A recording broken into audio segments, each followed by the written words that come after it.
tardes. Hemos llegado al último día de la semana, pero distintos parecidos. Como todos los días, tiene que volver a plantear un debate, cuestionarse algo. ¿Nos preguntamos los adultos qué le pasa a los niños? Escuchamos mucho de los problemas que tienen los adultos con respecto a los niños, ¿sí? ¿Qué pasa en la escuela? ¿Por qué no se porta bien? ¿Por qué hace ciertas cosas? Bueno, ¿qué dicen los niños al respecto de esto? ¿Y qué nos están diciendo a nosotros al momento de escucharlos? ¿Los escuchamos activamente? Bueno, hoy nos vamos a preguntar eso en distintos parecidos. La infancia en el siglo XXI, ¿qué desafíos nos presenta? ¿Qué cuestionamientos nos hace?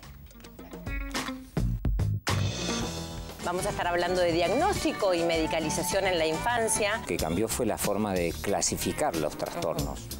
Desde el año 2000 se produce un cambio muy fuerte con la aparición de un manual de la psiquiatría norteamericana muy conocido como es el DSM. DSM, Manual Diagnóstico y Estadístico de los Desórdenes Mentales de la American Psychiatric Association. Es utilizado en todo el mundo para diagnosticar patologías mentales. Los diagnósticos dados como rótulos pueden ser claramente nocivos para el desarrollo psíquico de un niño. La preocupación es que rápidamente se etiquetan con diagnósticos psicopatológicos. Entonces se pierde, por un lado, la complejidad de la situación que determina que un niño manifieste su sufrimiento a través de distintas conductas que muchas veces son conductas disruptivas y que salen del esquema de lo que normalmente consideramos debe hacer un niño. Entra la medicalización, que tiene que ver con ver cuestiones de la vida como un problema médico y tratarlo como un problema médico. Muchos de ellos, esta desatención o esta hiperactividad se debe a otros factores y no necesariamente a un factor médico. La educación en todos los países se encuentra hoy con la necesidad de replantear y renovar sus formas de enseñanza y aprendizaje. Considero que no es suficiente poner la tecnología al servicio de la educación, si no transformamos verdaderamente los paradigmas que la sustentan. Edna recuerda, si le enseñas una cosa a un niño, el día habrá sido un éxito. ¡Son niños! ¿Para qué necesitan celulares? ¡Seguridad! ¡Emergencias! ¡Seguridad! ¡Educación! ¿Podrían ponerlos en vibración?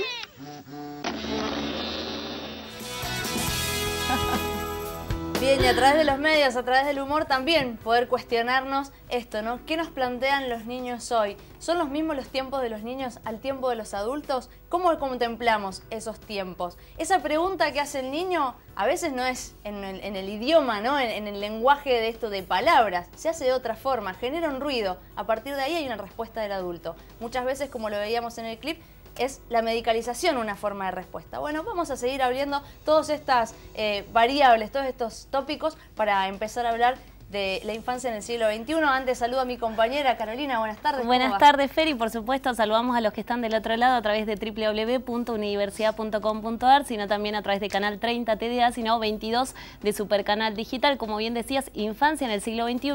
Y otro tema que vamos a abordar en el día de hoy está relacionado con lo que tiene que ver con esto de la casa, ¿no? El rol de los adultos y la crianza. Exactamente, las instituciones, ¿sí? La familia, la escuela, el Estado mismo. Para eso vamos a hablar, está con nosotros Pablo Pepner. Pablo, muchísimas gracias por estar acá. Es un gusto. Gracias. Pablo es licenciado en Psicología, psicoanalista, docente de la Universidad de Buenos Aires y docente de la maestría en Psicoanálisis con niños de la Universidad Nacional de Rosario. Nuevamente, muchas gracias por estar acá.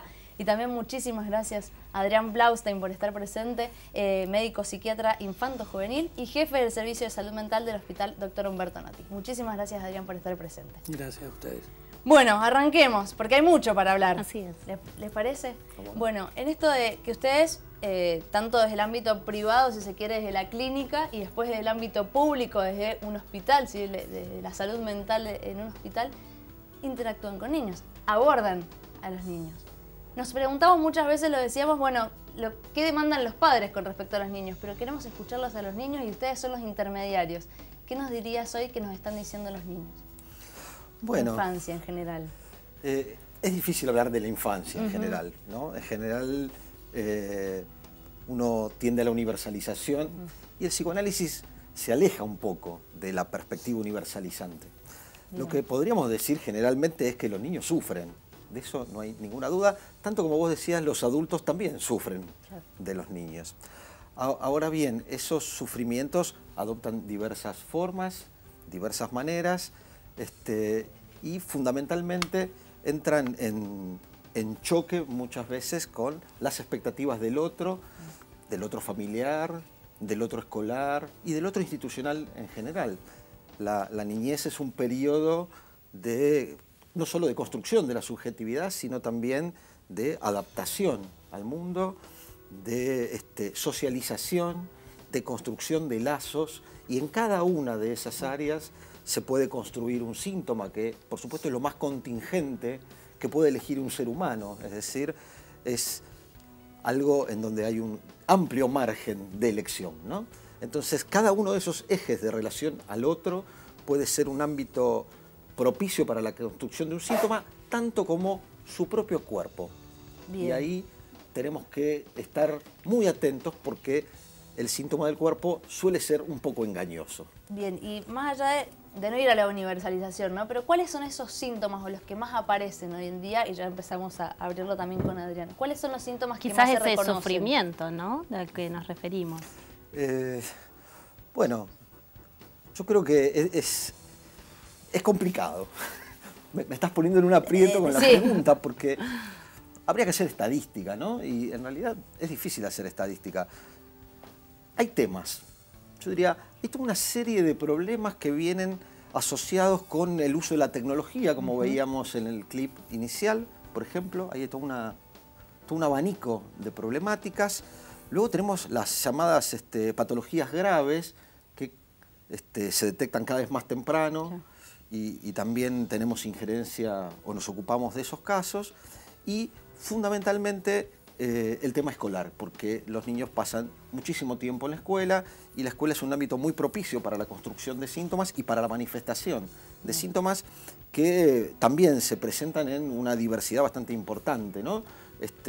No solo son problemas de conducta, sino que también tenemos algún tipo de problema emocional que puede interferir en los procesos de aprendizaje, las competencias cognitivas. Aquello que hemos escuchado como hiperactividad. Bueno, ese es un nombre bastante desafortunado para la desproporción inevitable en la conducta de un niño. Bien.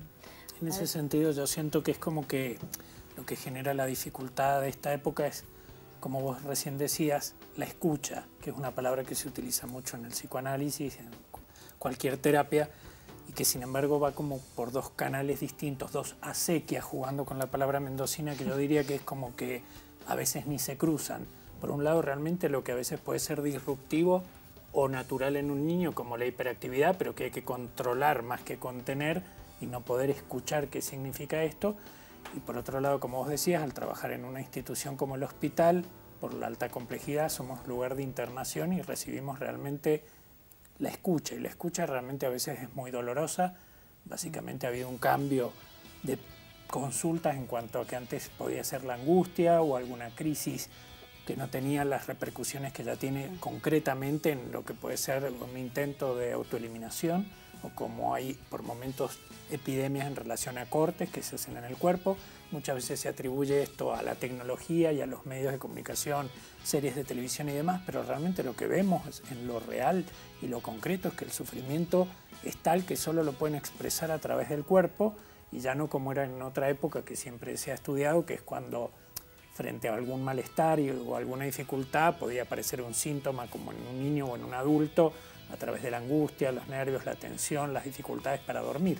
Realmente lo que para mí es muy doloroso y preocupante es cuando ya directamente aparece cada vez en edades menores, como otra vez, por eso digo, más que una clasificación, que es lo que iría por otra acequia, o una patologización, y también jugaría, hablando de mal modo, porque para mí jugar es todo lo diferente de imponer desde un encasillamiento y de un diagnóstico un medicamento hiperactivamente para controlar algo y no escuchar. Adrián, ¿puede ser que ahí estemos llegando en realidad tarde a una respuesta, a una contención por parte del adulto? Que eso sea el síntoma de algo que malentendió el adulto mucho tiempo antes. En realidad, si te pudiera decir como algo de la época, tenemos que aceptar que los niños a veces no pueden ser escuchados porque los adultos tampoco pueden ser escuchados, porque como dice una amiga, colega, a veces tenemos adultos averiados y o hundidos, como era el juego de los barcos, y en realidad tiene que ver porque ha habido históricamente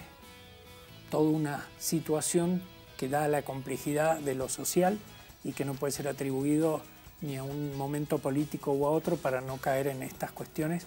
En realidad lo que vemos básicamente es eso, adultos que no pueden escuchar, pero porque están también afectados por su propia historia y en donde, por ejemplo, parte de lo que a veces se denuncia y aparece como grave, que es el maltrato y el abuso, pero que a veces es algo que nos atraviesa transgeneracionalmente, como se dice, y a veces parte de las escuchas es poder descifrar eso que se va como encadenando y entonces por eso, o sea, a veces quienes están escuchando esto, llamativamente ahora es la escuela. La escuela es quien nos está derivando pacientes en riesgo porque las familias no pueden. Convengamos que la familia ya no es la de antes, por eso más que la infancia, también se habla hace mucho de las infancias. Ya no hay una infancia y se cuestiona qué pasó con aquella infancia feliz donde el niño podía jugar. El niño tiene que producir, el niño tiene que estar logrando aprendizajes. No interesa si está tranquilo, ni hablemos feliz. Sí. Pero tiene que producir, entra en un sistema de producción y eso genera un sufrimiento al niño porque lo aleja de la infancia. Y me parece que podemos hablar de una demanda de performance, por decirlo de alguna manera. Como que es un efecto, lo que decía Adrián recién me resulta muy interesante, es un efecto del capitalismo sin ninguna duda. Por eso me parece interesante plantearlo más allá de las banderías políticas, de que el niño se ha convertido en un objeto de evaluación, ¿no? Y recibimos muchas veces consultas de niños, así como nosotros podemos llevar la computadora al service, ¿no? Arréglame esto. No me importa qué tiene, pero arréglamela, yo quiero que vuelva a funcionar, ¿no? Sin hacerse un espacio para preguntarse por la causa o para preguntarse por la implicación que algo del sistema familiar incluso puede tener en la determinación de esa situación de consulta, ¿no? Pero yo lo veo en el consultorio cuando me cuesta consensuar con los padres de un niño un turno, porque el niño está sobreocupado, ¿no? Va todos los días al colegio doble turno, luego tiene 2 veces por semana fútbol, 2 veces por semana maestra particular, y bueno, y vienen a ver a un analista y no tienen espacio para que el niño asista a la consulta. Eso es realmente muy llamativo y me parece que eso es un fenómeno nuevo, ¿eh? Bien, y ahí es el adulto el que se tiene que pensar más allá del niño, ¿no? Entonces ahí está el desafío, digo, en esto de los tiempos, porque en definitiva a veces son los tiempos de los padres o los tiempos de la escuela que demanda, este chico no presta atención, este chico no, son tiempos distintos o no responde a tal conocimiento de una, ¿no? Podría decirse. Bueno, ahí ¿cuál es la forma de pensar del adulto? ¿Cómo se tiene que pensar el adulto? O hay una demanda del adulto de decir, bueno, dame vos, como psicoanalista, por ejemplo, la herramienta a mí, se busca una fórmula. Yo creo que la presentación, existen 2 presentaciones básicas.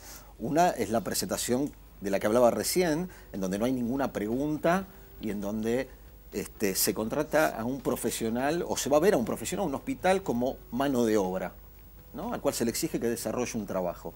Hay otro modo de consulta, por suerte, que es aquel en donde los padres están implicados en la situación sintomática, han intentado utilizar el primer medio que tienen los padres, que muchas veces es la autoridad, ¿no? Muchas veces el síntoma se castiga, los niños tienen prohibido jugar a la PlayStation, prohibido ir a los cumpleaños, como un intento muy fallido de producir algún efecto sobre un síntoma que no remite, y cuando ha fracasado prácticamente todo, ahí a veces llega la consulta y ese pedido medio desesperado, porque esas personas llegan en una situación de una división subjetiva bastante profunda, o sea, son los padres pero no saben qué hacer con su hijo, y ahí aparece una demanda un tanto más legítima, dirigida a un profesional, y aparece, yo la detecto en un modo del decir, que es cuando los padres empiezan a contar cómo eran ellos cuando eran niños. Bien. Y dicen, ¿por qué a mí me pasaba lo mismo? O, por si acaso te sirve, te quiero contar que cuando yo era niño tenía tal o cual problema. Y ahí uno empieza a notar que en el síntoma del niño los padres empiezan a encontrarse de alguna manera a ellos. Eso yo tiendo a pensar que es de buen pronóstico. Bien, hay un buen cuestionamiento entonces. En realidad, como lo está planteando Pablo, sería poder pensar que cuando alguien puede empezar a hacer un relato, puede empezar a historizar algo de los síntomas que vienen a la consulta, le empieza a dar un sentido diferente de lo que es la hiperactividad dada por la urgencia. por ejemplo, algo también de esta época que es todo un tema, es que los pacientes, gracias a Dr. Google, vienen encasillados, ya vienen diagnosticados con nombre, con el registro de, como hablaba Juan Bassen, ¿por qué se habla de patologización de la infancia? Porque los padres necesitan con urgencia poder ponerle un nombre a eso que le pasa y se alivian, como ellos dicen, así como en la década del 80 empezaron a aparecer las adolescentes que se definían por soy anoréxica. O sea, a partir de un síntoma, una enfermedad, eso los alivia. Y realmente es todo al revés, digamos. El trabajo nuestro es decodificar y poder armar un relato que tenga que ver más con lo que son como familia, cosa que también, como parte de época, a veces ya no tenemos la familia de antes. La familia a veces cuesta armarla en función de los lazos familiares, y esto no tiene que ver con niveles sociales, sino realmente con momentos, con tiempos, como dice Pablo, de las urgencias, donde es poder parar, detenerse y ver a ver si ese síntoma viene de decir algo, incluso que viene de otra generación y que no pudo ser traducido solo a partir de ese sufrimiento, y que sin embargo, en la medida que uno puede armar un relato, quizás por ahí va la respuesta y el alivio del síntoma, y no otra vez la medicalización. Lamentablemente, frente a la urgencia y la hiperactividad, ya no somos solo los psiquiatras que medicamos. Todos los especialistas de distintas especialidades, ante un sufrimiento mínimo, parte de la época es, ¿se puede tolerar la tristeza o todo es depresión? Entonces, la tristeza es un sentimiento que puede haber frente a la pérdida de algo, pero eso no genera que él pueda producir, está desatento. Entonces, por algún lado, controlemos eso que hace síntoma, y en realidad quizás necesitaba estar triste. Un niño frente a la pérdida de una mascota o a la separación de los padres. Ahora, ¿el adulto se banca la tristeza de un niño? O sea, no, deposita algo más ahí, ¿no? En definitiva, como ese objeto. No, lo pongo ahí en discusión, es lo que yo estoy tratando de entender. Es difícil. Es difícil bancarse la tristeza, no de un niño, de un hijo, porque estamos hablando de los padres, ¿no? Realmente es difícil. Tanto como es difícil hoy en día aceptar que la causa de algunas cosas no está en el cuerpo, no está en las neuronas, no está en el cerebro, ¿sí? La época, si hay un signo de la época, por lo menos a mi humilde entender, es que hay un rechazo total del lenguaje como causa del padecimiento subjetivo. Y me parece que hay un rechazo justamente por eso de la clínica. El término clínica viene de la palabra griega kliné. Kliné quiere decir cama. El médico clínico era el que se sentaba en la cama y conversaba con su paciente. Hoy en día, los médicos... No alcanzás a sentarte, que creo que ya te están recetando. Los médicos que son asalariados, digamos, y que tienen 15 minutos para ver un paciente, muchas veces terminan reduciendo su función a ser administradores de medicamentos e indicadores de estudios complementarios. Pero no le preguntan a las personas qué les anda pasando. Les preguntan dónde le duele. Bien, y con esa frase nos vamos a ir al corte, al primer corte de este Distintos Parecidos, que se está preguntando, que está cuestionando qué pasa con la infancia en el siglo XXI. Y terminamos hablando, como lo dijo Pablo y como también lo dijo Adrián, hasta del capitalismo. ¿Qué estamos viviendo hoy en día? ¿Qué reproducimos los adultos y también los niños a través de lo que van expresando? Los invitamos a que ustedes también participen en nuestras redes sociales. Estamos en Facebook y en Instagram como Distintos Parecidos y en Twitter como @dpsenalú. Un pequeño corte y enseguida continuamos con más.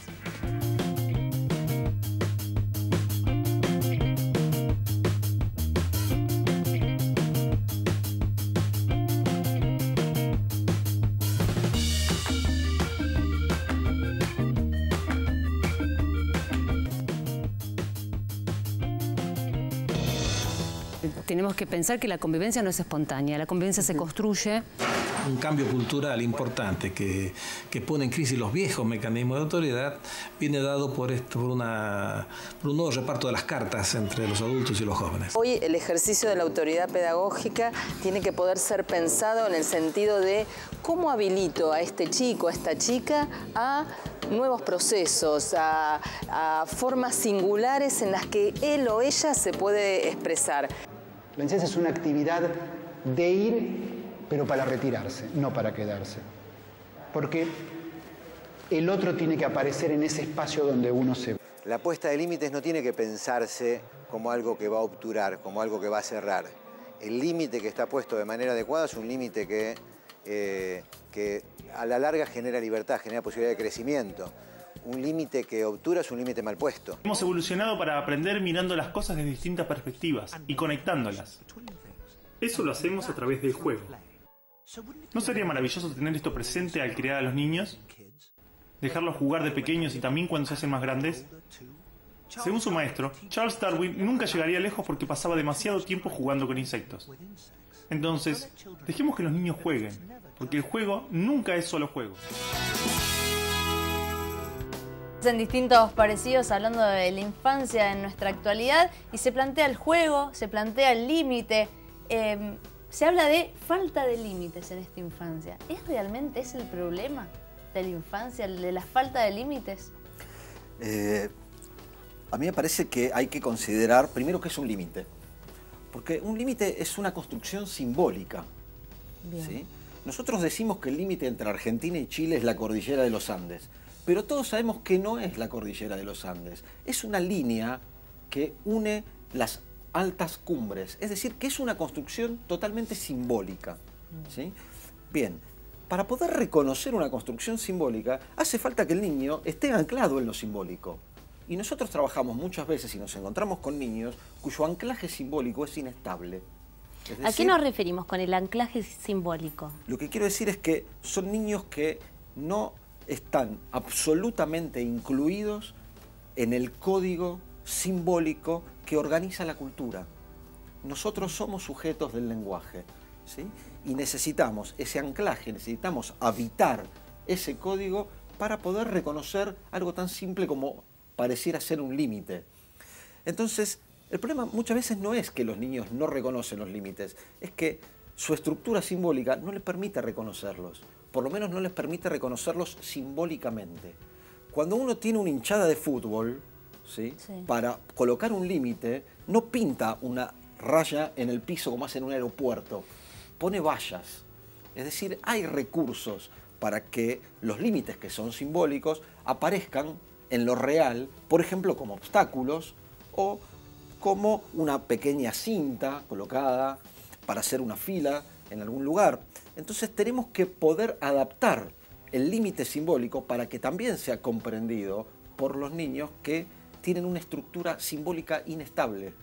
Bien, porque a veces se entiende esto de el límite como el no automáticamente y a veces el no termina siendo una limitación en términos de prohibición al niño. Y hoy quizás lo que yo planteo, ¿no? Esto es una cuestión sumamente personal, pero es falta de límite o exceso de limitaciones a veces. Y esto de no darle al niño la posibilidad de que entienda por qué eso no o eso sí, o que tenga la capacidad de elegir entre eso sí y eso no.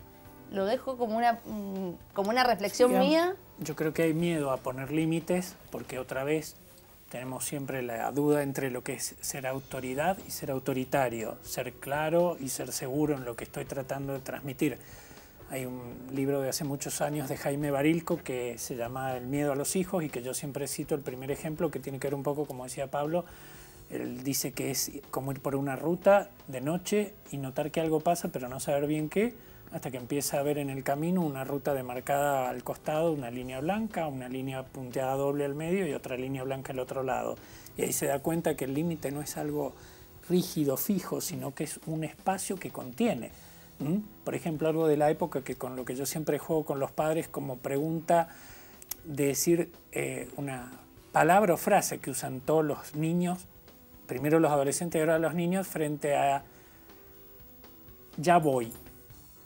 El ya voy no existía antes cuando uno tenía que bajar a comer, acercarse a comer o lo que fuera, y todos juegan y dicen, ¿por qué me dice ya voy? Y no saben qué hacer con ese ya voy. Y ya voy es porque están o con el celular o con el televisor o hablando con alguien, pero como yo les digo, ¿y antes cómo era? Y antes uno iba a comer, o sea, había ciertas situaciones sociales, culturales, que es como habla del anclaje en eso simbólico, que es como que lo que interesa es ver que eso es lo que cambió. Porque si nada más decimos, no, en aquella época era mejor porque todos respondíamos a la autoridad y todo y se empieza y se mezclan los valores y que ahora no hay valores y no hay ideales, no entendemos que en la época hay cambios, porque si no, no podemos entender. Y como dice otro autor también, los hijos son más de la época que de los padres. Entonces, entender que también lo que a veces nos expresan los chicos o los adolescentes como parte de la época es lo que están viviendo, no lo que nosotros queremos transmitirles de un modelo que sirvió, pero que no es de la época. Eso a mí me gusta mucho porque eso es algo de lo que cuesta hablar, ¿no? Porque si el otro me dice ya voy, ¿qué hago yo con eso? ¿Lo acepto, no lo acepto, le grito, lo escucho? Y el límite tiene que ver con que es algo amplio, no es algo y que contiene. Porque todos los padres de esta época, y más que todo con los chicos, se asustan, pero son los primeros que le dan un iPad para que puedan estar tranquilos mientras uno está conectado al celular. Y no estoy en contra de lo virtual, pero convengamos que lo que establece un límite es lo simbólico, pero también la presencia del otro, lo real del otro. Y eso es algo de la época que nos cuesta porque estamos hiperactivos. Y el límite implica presencia del otro también. Sí. Sí, yo creo que esa presencia del otro es la autoridad, hablando estrictamente, porque la autoridad surge de una autoafirmación del otro, ¿no? Yo puedo suponer que si cuando alguien llama a un niño, el niño contesta, ya voy, es porque está haciendo algo, y hasta podría preguntar, bueno, ¿qué estás haciendo? Que no podés venir ahora, digamos, y no por eso perder la autoridad, pero uno lo que encuentra es que en una, yo creo que deformación de la función parental, los padres empiezan a dar demasiadas explicaciones. A ver eso. Quiero utilizar esta idea de la desproporción otra vez, que es algo que me interesa mucho para pensar la clínica con niños. Me parece que hay un exceso de explicaciones de algunas cosas por parte de los padres. La función parental se afirma, se autoafirma, ¿sí? Y eso es la autoridad. Por supuesto que soy consciente de que estamos en un país que sufrió años de abusos de autoridad y de autoritarismo, pero no seamos miedosos y volvamos a colocar la autoridad en su lugar. La autoridad exige autoafirmación, es decir, no se justifica, la autoridad no se explica y a su vez la autoridad exige que haya transmisión generacional. ¿Sí? Uno de los elementos que más complican la instalación de la autoridad es esta idea de que el sujeto coincide con una persona y que cuando yo constituyo mi propia familia, lo demás debe desaparecer. Algo muy argentino, por cierto. Sí. ¿No? Entonces, nos encontramos con ese problema, que cuando se funda una familia, se corta el lazo con lo anterior, se corta en lo imaginario, se corta en lo que la gente cree, pero ese lazo permanece, el lazo generacional, porque si hay algo que, voy a citar a Lacan dejó bien en claro, es que la familia no puede no transmitir algo de generación en generación. Bien, ¿y cómo se explicita eso que se transmite o que en definitiva se quiere hacer de cuenta que no está, pero sí está? ¿Cómo se hace explícito o en síntomas, si se quiere? Es que justamente aparecen los síntomas. Esa es la forma de verlo. Eso es lo que retorna. Y en el ámbito escolar, ¿qué sucede con el rol de ese adulto? En este caso sería la maestra. También ha perdido un poco, o maestro, lo que tiene que ver con los límites. En realidad es todo un cuestionamiento otra vez que cuesta ponerse en el lugar del adulto continente y como autoridad, como dice Pablo, de autoafirmación, convengamos que es lo que vemos también otra vez. Quienes más cuestionan a veces a los docentes son los propios padres. Que hacen alianzas con los hijos en esto de, como dice Pablo, darle tantas explicaciones a los hijos, justificando, volvemos otra vez a un viejo modelo donde el maestro antes estaba en el pedestal, los profesionales estábamos en los pedestales y todas esas y los padres obedecían y estaban de ese lado también. Sí, pero me parece interesante, más que obedecer era un contrato que había. Claro. Y hay que aceptar que como parte de época esos contratos sociales, como en las familias y en las parejas, están en crisis, están en cambio. No estamos peor ni mejor, están cambiando.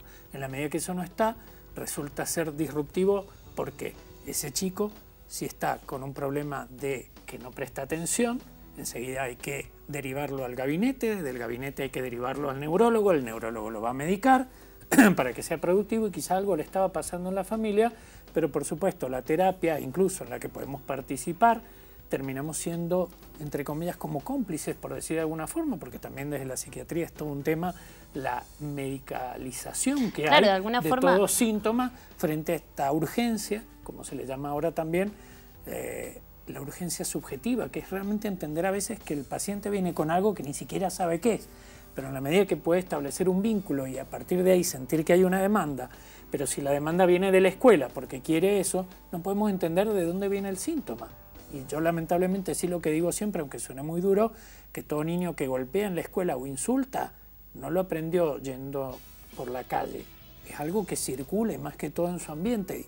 Y como parte de lo que nos pasa a los adultos cuando estamos frente a alguna situación y no podemos contenerla, y bueno, respondemos, y no a través de lo que sería, si pudiéramos, que esto es lo que cuesta quizá, y creo, lo que nos recupera socialmente es el juego, lo que nos recupera es el vínculo.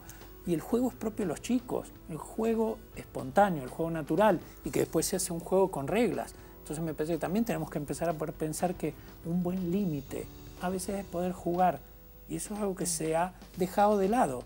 Pensamos que ya sea un otro, sea instituciones, escuelas y demás, o aparatos, van a darle reglas de juego. Por supuesto, los juegos dan un montón de reglas y les permite a muchos chicos expresarse, y hasta a través de los juegos, como lo estoy viendo, los videojuegos que uno critica tanto, son vías de salida, entre comillas, frente a la angustia del vivir que tienen algunos niños o adolescentes. Entonces no tengo que criticar eso, tengo que poder leer, como decía Pablo, el ya voy, leer qué está haciendo.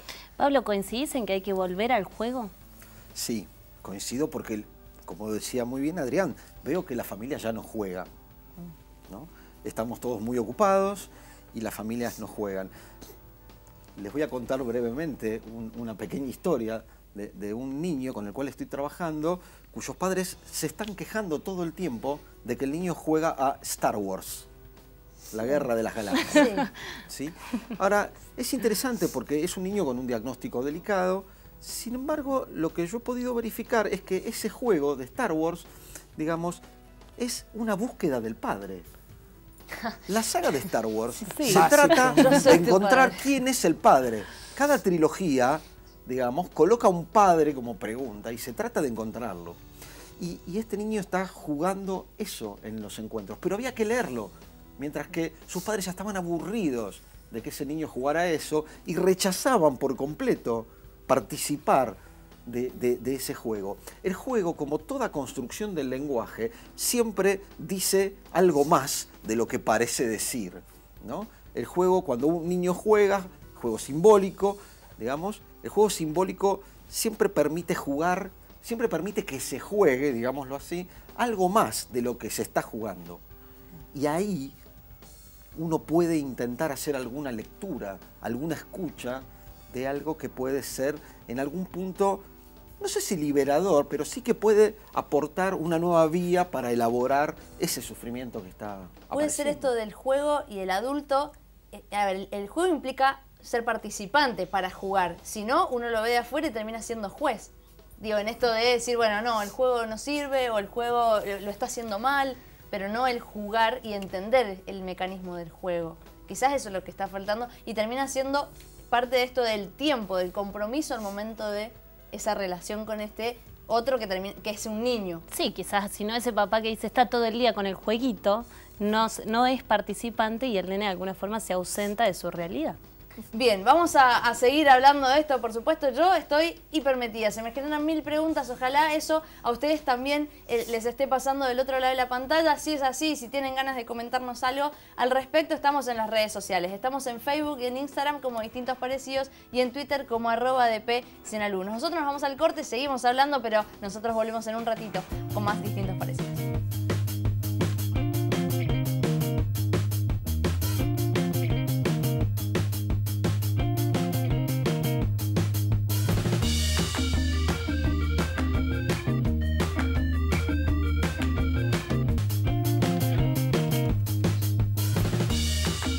Llegamos al último bloque de Distintos Parecidos, se ha pasado rápido, estamos hablando de la infancia en el siglo XXI y vamos a pasar por las redes sociales, un factor quizás muchas veces determinante en ciertas cosas al momento de opinar y ser ventana de, bueno, qué temas nos preocupan o qué temas queremos hablar. Bueno, las redes sociales son un termómetro a veces de esto y a veces se dice demasiado. Es muy doloroso que se presenten casos como este, donde nuestros niños y niñas siguen siendo violentados en sus propios entornos. Una muestra de que como sociedad debemos fortalecer los entornos familiares y las pautas de crianza, dice esta persona.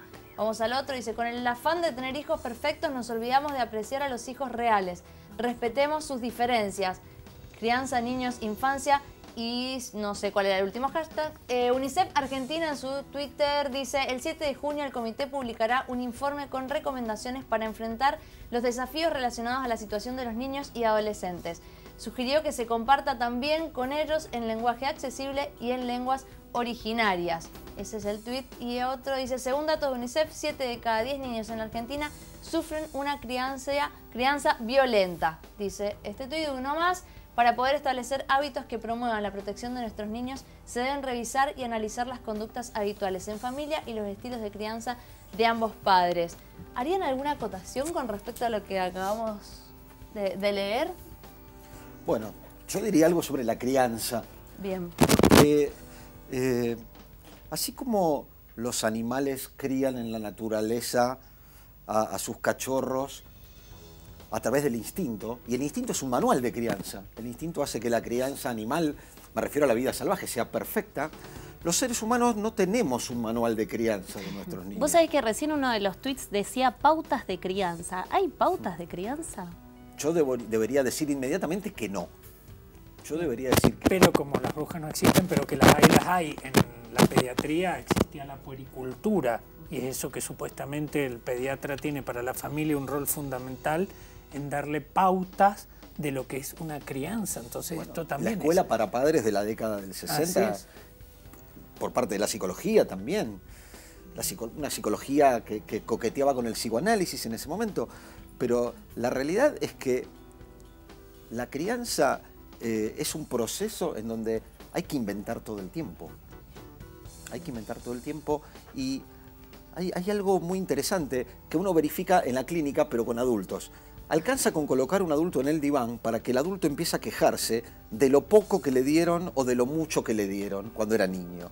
Es decir que a mí me parece que la crianza es desproporcionada por estructura, no hay manera de proporcionar eso y que cada caso, digamos, debe establecer su sistema. No hay dos hijos criados con el mismo sistema y por supuesto que la crianza puede adolecer de desproporciones extremas. Casos de violencia, casos de abuso, son casos de desproporciones extremas. Pero hay un escritor francés que describe muy bien la crianza y dice algo así como que sometemos a nuestros niños a las más esclavizantes servidumbres, digamos, con nuestros primeros cuidados, ¿no? Lo cual es una frase muy fuerte, sí. Pero no hay duda de que la crianza es un momento en donde no hay normas, no hay manual, no hay posibilidad de establecer pautas para que la cosa salga bien. Hay que hacer lo que se pueda y yo creo que lo que se pueda siempre es intentar producir una proporción acorde a los fines, ¿no? a los fines de tener un niño sano, de tener un niño feliz, si es posible. Nos metemos en otro concepto de felicidad. Yo diría igual que antes, para pensar todo esto que dice Pablo, es el vínculo temprano. Es algo que a mí me apasiona. Hace años doy un seminario en la Facultad de Medicina al respecto y siempre hay autores que desarrollan lo que ha sido históricamente el vínculo temprano, que es un poco incluso estudiado desde los animales y de lo instintivo, que decía Pablo, y sin embargo como interesante, el hecho biológico que se establece para el vínculo temprano es que hay uno del vínculo, que es en general el bebé, antes era la mamá, ahora quien sea el cuidador o cuidadora, por todos estos cambios tecnológicos que se dan, en donde ya quizás la madre ya no es aquella que lo tuvo en el vientre, ni aquella que dio el óvulo, y entonces en ese sentido, sin embargo, la forma de solicitar algo es a través del llanto.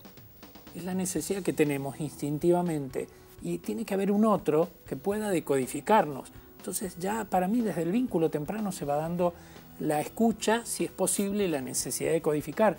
Y sin embargo Winnicott siempre decía que era desde el ensayo-error, como dice otra vez. O sea, la experiencia, si no aceptamos que es ensayo-error, y queremos lo perfecto, no vamos a poder aprender, no vamos a poder decodificar al otro, porque el otro que fuimos nosotros cuando bebé, aparecimos pidiendo, llorando. ¿Y por qué llorábamos? Quizás teníamos hambre. ¿Qué más? Como yo siempre le pregunto a los alumnos. Frío. Nos tenían que cambiar o no sabíamos. Entonces digo, es interesante porque a lo largo de toda la vida necesitamos establecer vínculos donde un otro nos decodifique. Parte de la urgencia de esta época es que necesitamos la decodificación ya. Me clavaste el visto y no me contestaste. Es insoportable. Es insoportable lo que provoca. ¿Por qué? Porque la ilusión que tuvimos con el celular es que todo el tiempo estamos conectados. Pero si el otro no nos devuelve la contestación y nos clava el visto, es la ignorancia. No, el otro no contestó, pues yo a veces no contesto, y no es que no leí, ¿no? Pero pienso en esto y digo, estamos como en el vínculo temprano, pero todo el tiempo. Sí, y me parece muy importante dejar en claro que esa decodificación no es un hecho natural. Recuerdo una madre que me decía que su niño recién nacido era muy demandante. Y entonces uno ahí podría decir, ¿pero cómo? ¿Por qué? Le preguntaba yo. Y pues lloraba todo el tiempo. ¿Qué pretendías que hiciera? Digamos, ¿no? Observen ustedes cómo ya en la decodificación aparece ahí una desproporción ubicada en un lugar en donde uno puede decir, pero eso es un hecho natural. No hay hecho natural. En el mundo humano no hay hecho natural. Digamos, el sujeto humano hablante nace sumergido en el lenguaje y llora e inmediatamente alguien decodifica eso de alguna manera. Y siempre esperamos que lo haga de la mejor manera posible, porque puede no ser así. Y esto es lo que hay que tener en cuenta. No es natural, no hay instinto materno, hay deseo materno, pero es otra cosa bien diferente. ¿Y qué sucede con el tema de las expectativas? Estas expectativas que depositan los adultos en los niños y que de alguna forma nosotros como niños seguramente han depositado expectativas sobre nosotros. Y recién lo veíamos en lo de Darwin, ¿no? Con relación a que como él se distraía mucho con los animales, hubiera sido alguien para medicar por el déficit atencional. Y terminó siendo Darwin. Claro. Yo siempre, por ejemplo, tuve la suerte de conocer algo de la historia de Gaudí, que él a partir de una polio tuvo que estar en reposo mucho tiempo en el campo y de ahí él pudo pensar y crear lo que fue toda la arquitectura de Gaudí. Y yo creo que eso, jugar, necesita tiempo, necesita espera. Las expectativas van en contra de todo eso. Las expectativas, dame algo ya, respondeme ya, decodifícame ya. Y a veces no podemos. Y algo que decíamos en el corte que creía importante, la idea no es ni culpabilizar al que demanda, ni culpabilizar al que no responde a la demanda, sino como dice Pablo, entender que es algo que se construye de a dos y después en una trama social. Y parte de lo que genera toda esta problemática es que tenemos que convenir que, así como hablábamos del límite como algo que contiene, y está todo un poco desfondado. Entonces por eso a veces tanto la escuela, el hospital o en lo privado, bueno, tratamos de armar algo de ese vínculo, pero si no podemos hacer lazo con un otro y no tenemos paciencia para ver cómo hacer lazo con el otro, porque pareciera que es lo propio de los humanos, pero bueno, también eso es lo que en esta época, como vemos, vos hablabas de las redes, y yo creo que las redes sostienen, pero con todas estas características de lo que es, al no estar en presencia el otro, le puedo decir creyendo que como no me va a contestar, puedo decirle cualquier cosa y eso va generando algo en los vínculos que hay que poder leer por lo menos. ¿Hay un otro real o hay una ilusión del otro? O, no sé, quizás estoy flasheando cualquiera, pero digo, me dio como esa sensación, ¿no? De, bueno, hay un otro ahí, pero no sabemos. Para un niño recién nacido hay un otro bien real y es un otro que efectivamente tiene sus expectativas. Ahora, yo hace tiempo que vengo pensando, y esto me gustaría compartirlo con ustedes, a ver qué opina Adrián, que en realidad cuando un niño nace siempre es más, siempre es menos o siempre es otra cosa de lo que sus padres esperaban. Y ahí me encuentro otra vez con un poco de desproporción, ¿no? Y que todo el proceso de crianza se trata de ver qué se hace con eso, ¿no? Ese inevitable, esa diferencia, y que justamente es lo más rico del proceso de crianza y es lo que exige que la decodificación del hecho biológico del nacimiento se convierta en una adopción. Los analistas decimos no hay niño que no sea adoptado, pero no porque ha pasado por un proceso judicial, ¿no? Sino porque no es lo mismo tener un hijo que parir una cría. Nosotros colocamos al lenguaje de entrada en la decodificación de los hechos, hasta incluso biológicos, y actuamos sobre eso a partir de la expectativa que teníamos, que siempre va a ser desfasada. Entonces, el otro real existe porque el niño nace en un estado de dependencia genérica respecto de su otro, digamos. Ahora, ese otro es vital. Ese momento del encuentro es vital, como, bueno, esa figura del otro lentamente se va ampliando y se va transfiriendo esa función a muchos otros. Bien, en esto de las expectativas, había una pregunta que siempre me hizo ruido y es el qué querés ser. ¿Qué pasa con el qué quiero hacer? ¿No? Digo, en esto de la crianza también. ¿Cuál es la pregunta que se impone hoy? A mí lo que me suena como interesante es, como decía también Pablo, en cuanto a las actividades ahora, tanto no de los niños, adolescentes, sino de los adultos todos, estamos más en un querer hacer por lo que significa como sufrimiento tomar contacto con el ser, y no porque nos pongamos shakespearianos si ser o no ser es la cuestión, pero termina siendo eso. Finalmente en algún momento uno tiene que encontrarse no con el hacer, que es lo cotidiano, sino con si eso que, como yo trato de plantear últimamente siempre, es más, si pueden estar tranquilos con lo que son y lo que hacen, más que felices, porque ya si no otra vez se dispara esto que va a ser la epidemia, como se viene diciendo, que es la depresión.